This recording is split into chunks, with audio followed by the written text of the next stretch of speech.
Hey everybody, welcome to Friday's edition of Gearhead Daily. Now the episode 3 of Grand Tour has just come out. Warning, spoilers ahead. If you're new to the channel, please hit that subscribe button below and or the like button. Leave me a comment. What did you think of this episode? And without further ado, here we go. Hey everybody, welcome back. And you guys have been kind of blowing up my channel a little bit with that super video that I made.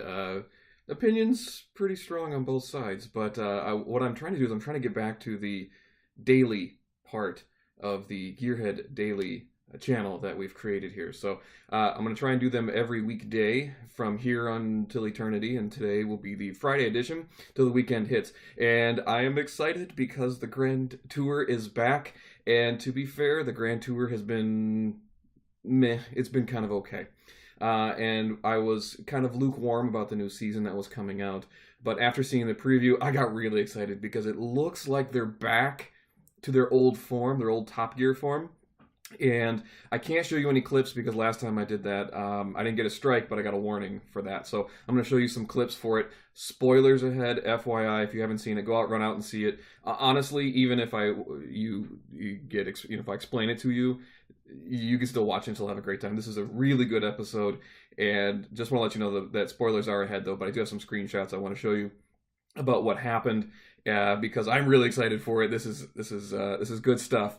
Finally, they're back to their old selves again, and it's sad they said this is going to be their last season, but they did say they're going to be 13 episodes, so we got that going for us. Okay, so let me kind of walk you through. Basically, they go through Detroit, and they see what it's become. And Jeremy here is lamenting about how all the spaces, all the houses are being torn down and being used for public gardens and things like that. There's no hotels or jobs or fast food places or places to eat or anything, but you can have these little gardens. So he's kind of lamenting about these gardens.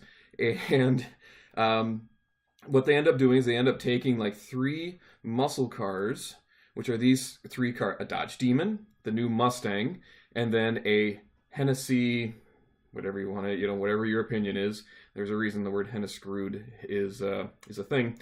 Camaro out there into the streets of Detroit, and I've had this thought in the back of my head for years about what if me and a couple buddies got together and just decided to buy 10 square blocks of Detroit and just turned it into the coolest frickin' playground ever.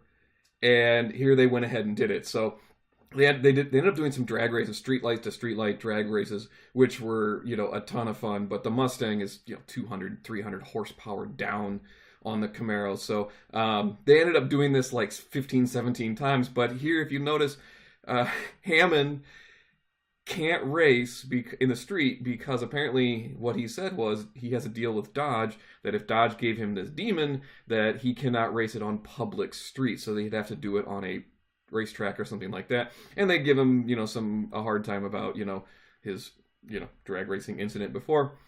It was a great time. It was hilarious.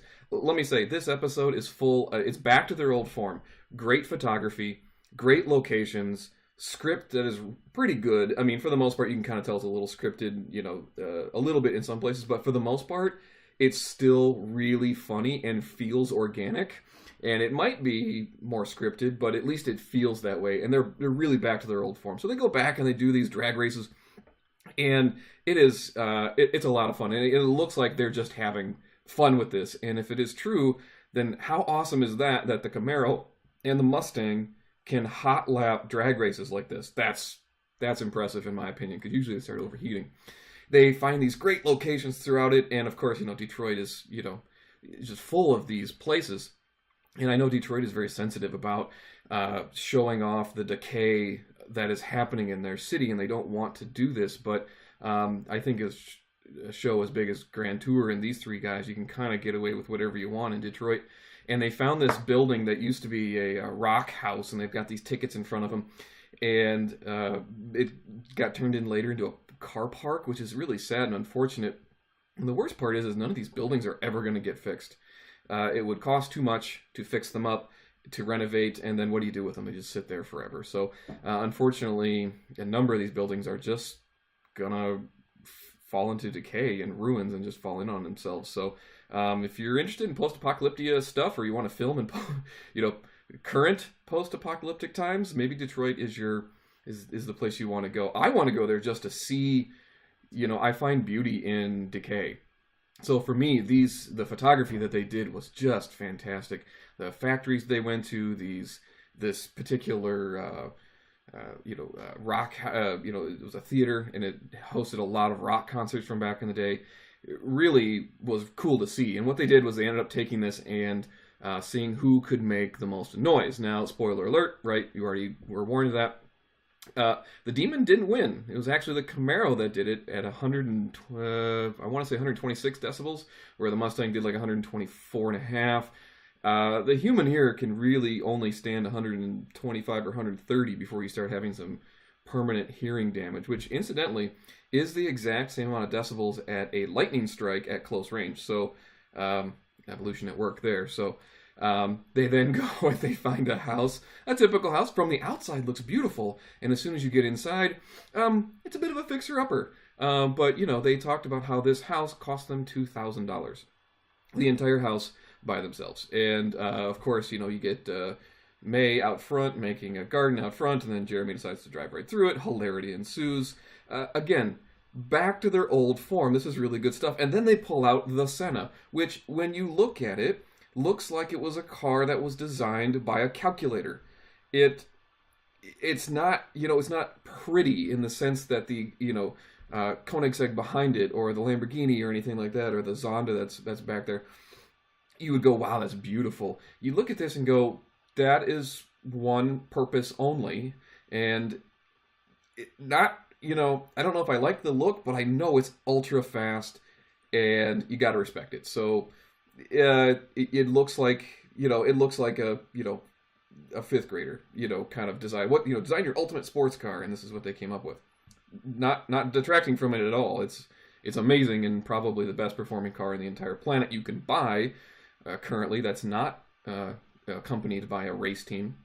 But if you look here in the front grille underneath the headlights, they have active aero. So the aeroplanes actually move up and down. The rear wing moves up and down for it. And again, spoiler ahead, this is the fastest car that they've had on their track, bar none. Okay, just bar none is the fastest car they've ever had on the track, and by a large margin too. So even with all these spoilers that I'm telling you, still, I would watch it 2-3 more times. This is such a good episode, in my opinion. Again, here they go out to the old Cadillac factory and turn it into a racetrack. And again, it looks like a ton of fun, and hilarity ensues. They have a good laughs with it. They put all these Detroit musicians' heads on these little mannequins, and it's again, hilarity ensues. Great episode. And then Hammond, of course, pulls out the demon box, which you get, and they decide they're going to have a good versus evil race. So the demon versus they called the Exorcist, which Hennessy called it. So again, demon, exorcist, get it?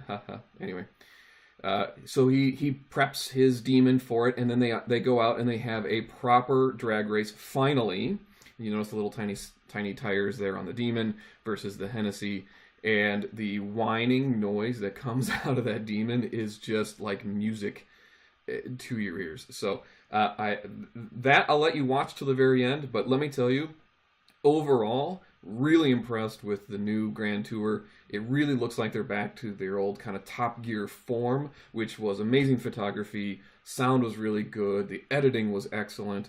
The guys look like they're having a good time. They don't look like they're forced, or in some of the other episodes, it looked like they were just awkward about it, like worried about getting sued by BBC or whatever. So they're really back to their old form.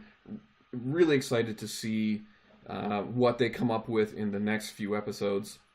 But if you've looked at the preview, which I suggest you do, is really promising down the road. So anyway, I was super impressed with it. Go out and watch it. It's on Amazon Prime right now. I've watched it once, and I'm probably going to watch it again just because I liked it that much.